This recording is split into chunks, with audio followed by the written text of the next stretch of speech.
everyone, this video is a follow-up to my calculating derivatives using power rule video. And in this video, I'll be running through 10 examples of using the power rule for calculating derivatives. So some are going to be a bit more involved. If you aren't familiar with the power rule, I've done a quick instructional video on that as well. Feel free to give it a quick look before attempting the problems in this video. So here are the 10 problems I'll be running through. Feel free to pause and forward as you need. And so with that, let's jump right in. So we'll start out with a simple one.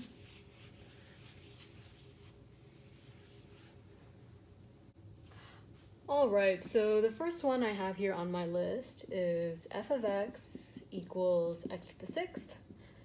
So to take the derivative, all we do, right, we're going to multiply this exponent out in front. So we get 6x, and all we do is drop that power down by 1. So we get 6x to the fifth, and that's our final answer.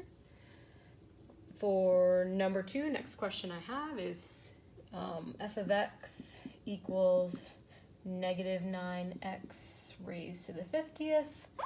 And don't be intimidated by large numbers again. Our process is essentially the same, right? To take the derivative, I have f prime of x equals, and we're going to multiply this exponent down out in front. So 50 times 9 would be, or negative 9, would be negative 450x, and then we just drop that power down by 1. So we get to the 49th. And that would be our final answer for that one. All right, so moving along here, I have f of x equals negative 1/2 x to the negative 9/7. And for this one, essentially our process is the same. We're going to multiply down out in front. So we're going to get negative 9/7 times negative 1/2, which gives us a positive 9 over 14 x to the, so it's going to be negative 9 over 7 minus 1. So if we just do that real quick, negative 9 over 7 minus 1, which is also 7 over 7, will give us a negative 16 over 7. So that will be our exponent, and that would be our answer. Now I just want to point out here that whenever you have a negative exponent, you can always put it in the denominator. So this could also be written as 9 over 14 times 1 over x to the positive 16 over 7, which equals 9 over 14x to the 16 over 7. So this would be another perfectly acceptable answer.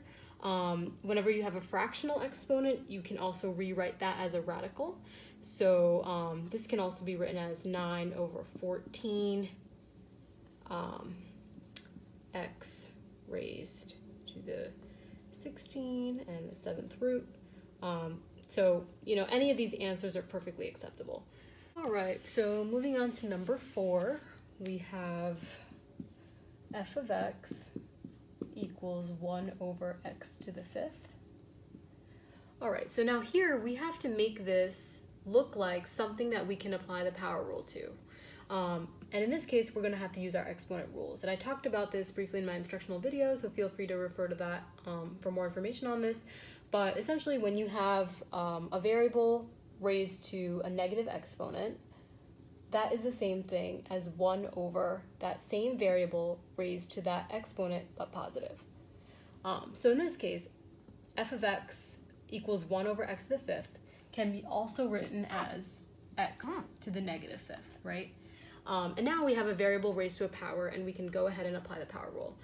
So same thing, f prime of x is going to equal, pull that negative 5 out front, negative 5x, and then we're just going to drop that exponent by 1.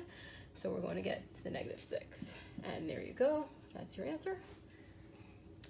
All right. Now I'll just keep moving along.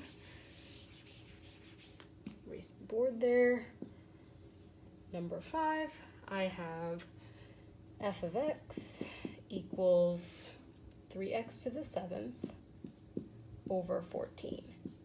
Okay, so not to be intimidated by the fact that you have a single numerator over a single denominator rather than having a single number out front in front of the variable. Again, just recognize this is the same thing as 3 over 14 times x to the 7th and there you go. Now you're able to apply the power rule as normal. So f prime of x is going to equal 7 times 3 over 14, and that equals 21 over 14x, and we're just going to drop that power, so we get to the 6th. And again, this fraction here can be reduced, so we can also rewrite this as 3 over 2, x to the 6th. There you have it. Okay, now moving on to something slightly more complex. For number 6, we have f of x equals 9x to the 5th minus 3/4 x cubed plus 13x squared plus 7. Okay, so not to fret if you see something like this that involves a lot of addition and subtraction. So by the addition and subtraction rule, right, the derivative of this whole thing is going to be the derivative of each of these pieces added up separately, right? So we just have to go ahead, keep the signs just as they are, and just take the derivative of each component of this here. So let's start out with the first one, which is 9x to the 5th. Again, we just multiply these two, so 9 times 5 is 45, x, and then drop that exponent, so to the 4th. We keep our minus sign, and we take our next term, which is 3/4 x cubed. So to take the derivative, we have 3 times 3/4, which is 9/4 x, and again, just drop that exponent, so we get a 2. We keep our plus sign, 13x squared, so to take the derivative, 2 times 13 gives us a 26. X, and 2 minus 1 is 1, so we don't really need to put the 1 there. And then we have a plus 7, and so when you take derivatives of constants, that's just equal to 0. So that goes to 0, we don't need it. And therefore, this will be our final answer for our derivative. Okay, so for number 7, we have something a little bit different. So we have f of x equals 4x to the 5th minus 3x squared all over x cubed. Okay, so here I just want to take a minute to point out, if you're familiar with the quotient rule for taking derivatives, you may immediately think that that's what you're supposed to apply here, but giving it a second look, you might realize that there's a much simpler way to deal with this, and you should use the power rule here as well. And as long as you have a single term in your denominator, you'll be able to apply the power rule.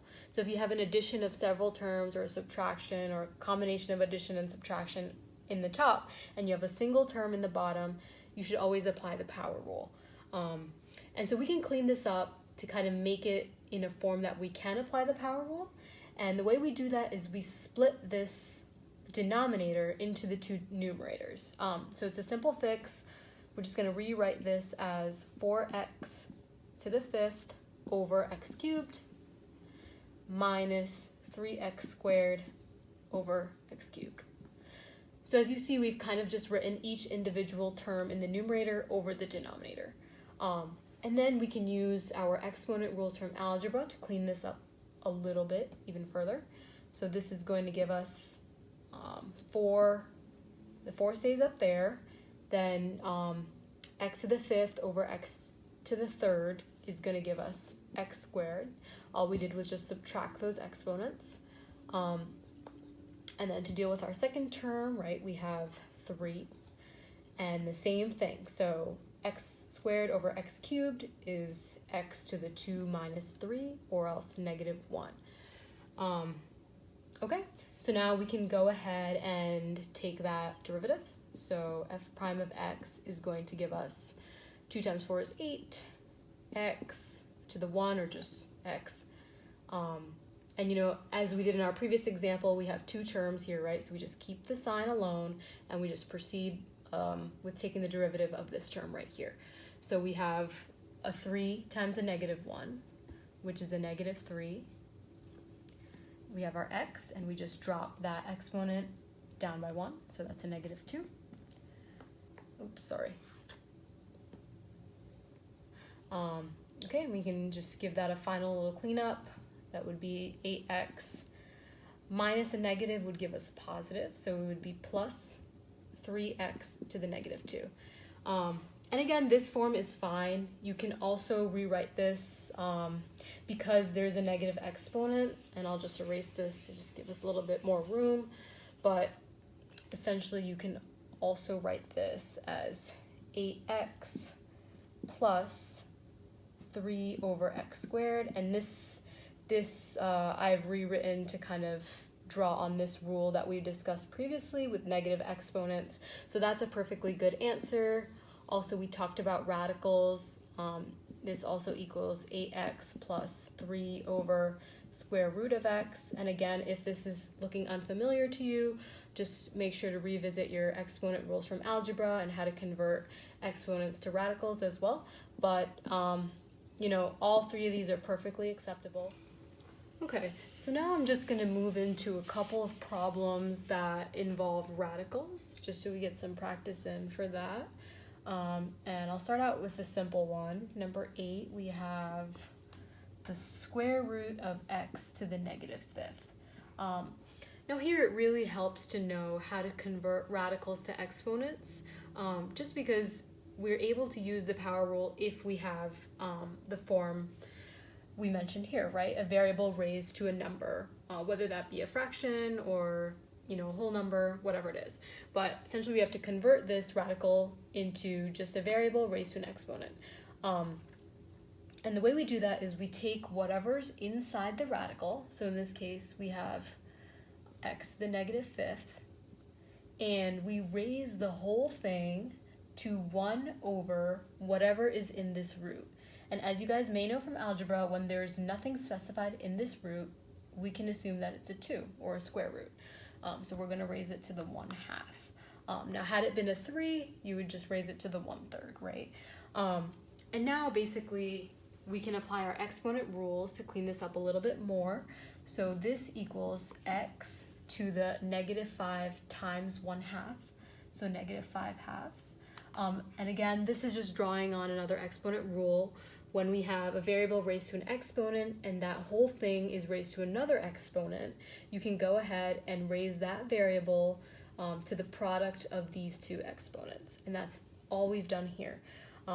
So we've basically written this in an equivalent form, and we've come up with x to the negative 5/2. And of course, now this is something you're familiar with, and we can just go ahead and take the derivative using the power rule.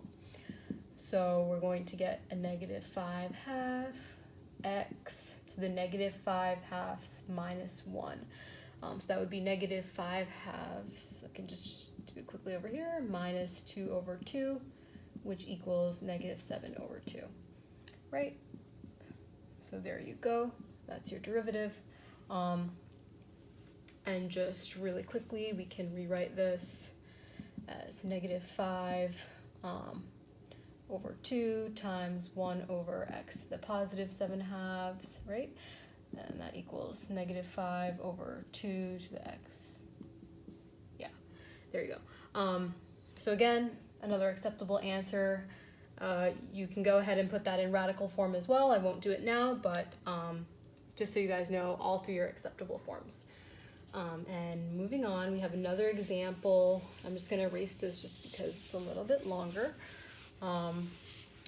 So for number 9 here, we have 15 over the 5th root of x, and the whole thing subtracted by the 9th root of x. And again, same concept here, right? Our first step is always to convert any radicals we have into a variable raised to an exponent, whether that be fractional or whole. So again, we can go ahead and rewrite this as, I'm sorry, I forgot my f of x over here. So we have 15 over, now again, we have whatever's the variable is, and here it's not raised to anything inside, so we're good. We just put x, and we raise it to 1 over whatever's in your root, so it's 5 in this case. And same thing here. X, the 9th root of x is equivalent to x to the 1/9 by the same rule.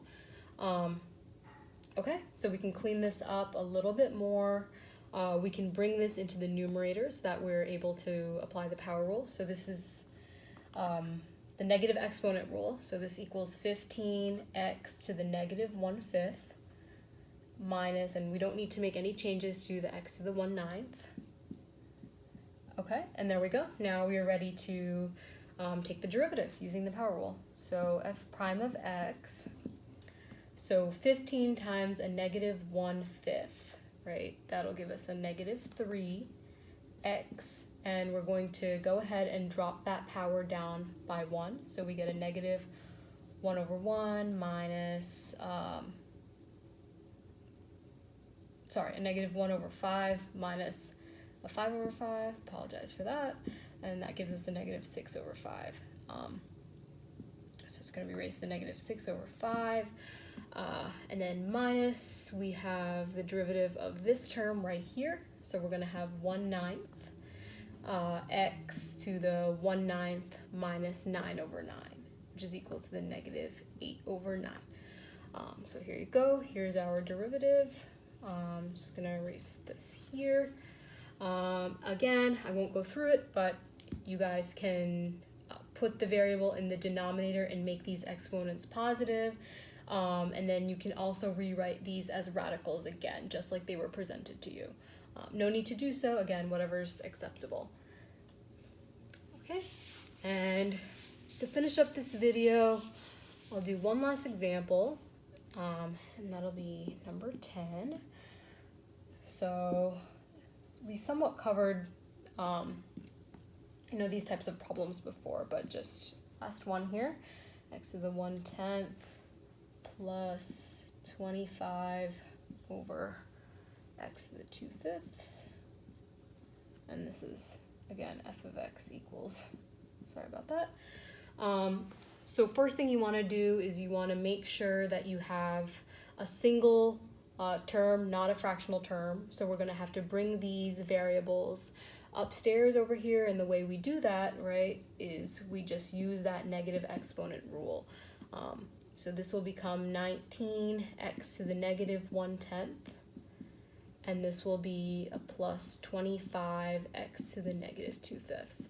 And from here, you are all set to apply that power rule. So f prime of x, calculate the derivative, it's negative 19 over 10x to the negative 11/10, and then plus, we have, let's see, that's going to give us 25 times 2, which is 50, divided by 5, which gives us a 10, and that's negative, so negative 10x, and then negative 2/5, drop that by 1, so I believe that gives you a negative 7/5. Okay, and then we just have a plus and a minus here, so that just totals out to a minus. So our final answer here will be f prime of x equals negative 19 over 10x to the negative 11/10 minus 10x to the negative 7/5. Okay, and then since this is the last problem, I will just go ahead and rewrite that in our various different forms. So this can also be written as f prime of x equals negative 19 over 10 times 1 over x to the 11/10 minus 10 times 1 over x to the positive 7/5, which gives us negative 19 over 10x to the 11/10 minus 10 over x to the positive 7/5. So that's one way, and then again we can write it with our radicals too. So that will be negative 19 over 10, we have an x here, 10th root raised to the 11, and then minus 10. We have an x in here, take the 5th root and raise it to the 7th. And there you go. Those are all 3 of your acceptable answers. Okay, so that's all I have for today. Essentially, all these problems can be solved the same way.